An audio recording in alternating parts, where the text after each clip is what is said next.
一花一世界，一叶一如来。大家好，欢迎来到禅悟。现实里，一个家庭的老人如何，注定对家庭的影响非常大。因为老人们在很多事情上都有话语权，会影响子女，会影响孙辈，甚至对一个家庭的婚姻走向、人生走向都有至关重要的影响。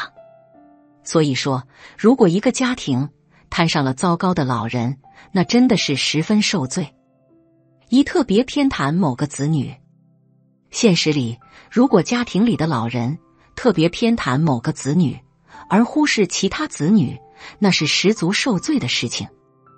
这意味着家里的资源都会被倾斜到这个子女头上，而其他兄弟姐妹甚至还要给他输血，闯了祸还得给他擦屁股。毕竟偏袒意味着过度照顾和娇惯，这个被偏袒的子女很容易做出过分的事情来，无休无止。比如说，有的家庭里被偏袒的子女出门旅游花很多家里的钱，几千几千的花都可以，但是其他子女就不能，还得自己出钱倒贴给家里。说实话，这轮到谁头上不生气呢？现实里，老人出于某种考虑，可能会偏袒某个子女，但是一旦出现这种偏袒，子女之间的关系就会崩掉，而其他子女跟父母的关系也会崩掉，就这么简单。鱼和熊掌不能兼得，这世上没有两全其美的事情。二、压力巨大。现实里，如果家里的老人非常善于给子女施加压力，甚至超乎寻常的压力，那么很显然，这个关系就好不了。子女要么是十分压抑，要么干脆就爆发了，不理父母了。因为在他们的眼里，父母就等同于压力的源头，自然不愿意亲近了。比如说，有的家庭里，父母总是说别人家的孩子出息，有100万收入，然后借此来讽刺自己的子女，还从来看不上自己的子女，一天到晚说话都是挑毛拣刺，缺少肯定，这就会让子女感到失落，然后失望积累到一定程度，感情就会破裂。事实就是，老人望子望女成龙，心情可以理解，但是要实际点。如果是家庭普通，本来没有给子女多好的基础，那还提什么高要求？实际吗？3、道德绑架的高手。现实里，如果老人是道德绑架的高手，那这个关系好不了。因为没有哪个人能够承受无休无止的道德绑架。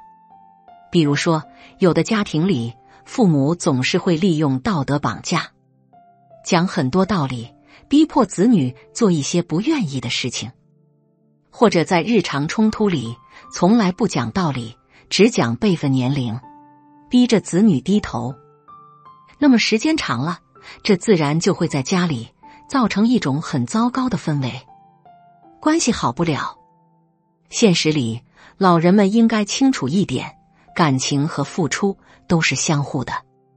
如果想要晚辈们对自己更好，那首先要自己做得好，而且要自我约束，否则是很难得到好的因果的。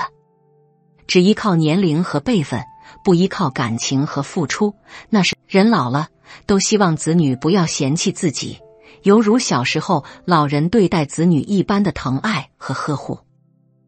而父母和子女的关系也最能体现出来家庭是否存在着问题。人到晚年，如果不想让子女嫌弃，要做好以下几点。1、身体是革命的本钱，一定要照顾好自己的身体。俗话说，有啥别有病。尤其是到老年的时候，争取要有一个健康的身体，不但自己受益，子女也受益。人们常说久病床前无孝子，这句话虽然难听，但是也有道理，有的老人瘫在床上10几年，不但拖垮了儿女的身体，也拖垮了儿女的耐心。不是子女不孝顺，也不是子女不愿意照顾，很多时间是有心无力。现在的社会发展得很快，钱也很难挣，照顾了老的，就没办法照顾小的。儿女也是一个家，也有自己的后代，也需要照顾。况且现在的年轻人不但有房贷，还有车贷，再加上下一代的教育费用，还有生活花费等，那一样都需要钱来解决。如果只伺候老的，这些统统都成为泡影，甚至连自己都养不活。现在是挣钱的速度赶不上花钱的速度。所以说，有什么别有病，没什么别没钱，晚年没病才是给儿女减轻的负担，积福积德的事。2. 老人一定要紧抓着手里面的养老钱。作为老人，不要觉得自己的钱就是儿女的，这个想法就是错误的。人到晚年，养老的问题就愈发的严重，手里有了钱，心里才踏实，因为年龄大了，不确定的因素太多了。手里有钱就有资本，可以给子女花钱，但是不要乱花。一是为了防止子女在经济上过度依赖老人，二是为了防止子女养成新时代的巨婴。有人说，人老了，说不定那天就不在了，一定要该吃吃，该喝喝，不要亏待自己。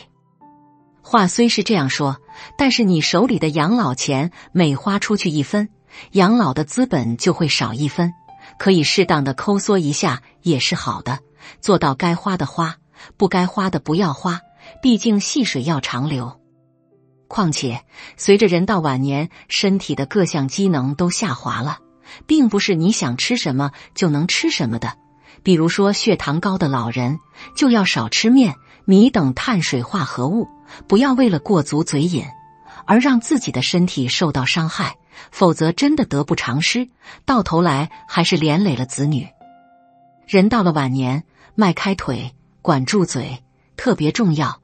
虽然美食可以治愈一切，但是有个健康的身体也可以让你愉悦。做到手里有钱，安稳度日，心里不慌，平平淡淡的生活。人来世上一次不容易，要好好的享受这人间烟火。3. 老人千万不要打击子女的积极性。有的子女逢年过节就想表一下孝心，带上老人出去逛逛，或者买上几件新衣服。有的老人看见子女又为自己花钱，心里面就很恼火，劈头盖脸的批评子女一顿，结果闹得不欢而散。父母原本是子女最亲近的人，到最后却成了子女最想远离的人，大多数原因可能真的是老人做的不对。所以说，作为老人，是父母也好，是公婆也罢，当子女有能力表孝心的时候，千万不要打击子女们的积极性，再不喜欢也要夸奖孩子，这样才能拉近彼此之间的关系。对于子女来说，父母能承认子女的孝心，比任何人夸奖子女都重要。比如儿媳妇逛街回家给婆婆捎了一套化妆品，婆婆接过来一看，立马说，买这干啥，好贵，净花钱。那儿媳妇心里立马不高兴了，以后也就不会再买了，甚至主动远离这个婆婆。作为父母，子女给买衣服就穿，带你出去旅游就去，给钱就接住，要做到经常夸奖子女和媳妇，这样才能拉近彼此之间的关系。任何关系都是互相成就的，你认可我，我认可你，这个家才能充满温暖。4. 作为老人，千万不要多管闲事。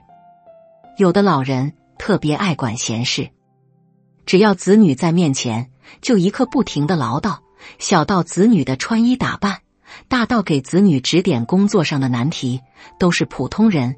老人的见解也不一定是对的，有时候过分了会适得其反。子女遇见难题解决不了，肯定会对父母说，不对父母说就说明子女能独自解决。老人只需管好自己就行了，不要多管闲事，对子女来说也是一件好事。老人要学会放手，子女都这么大了，我们也不可能陪他一辈子。如果事事都过问，处处都想管，子女远离我们也就不远了。老人也要少掺和子女们的婚事，小两口的矛盾，如果没有大的原则，偶尔吵一吵架也是好事，可以增加夫妻之间的感情。与其让子女讨厌我们，不如我们多花时间在自己身上，想着怎么把自己的身体保养好，多多存钱，让自己的晚年有一个幸福的结局。人到晚年，生活不容易，我们要学会做一个明智的老人，积极的面对生活，努力的去过好每一天，让子女们后顾无忧，往后的家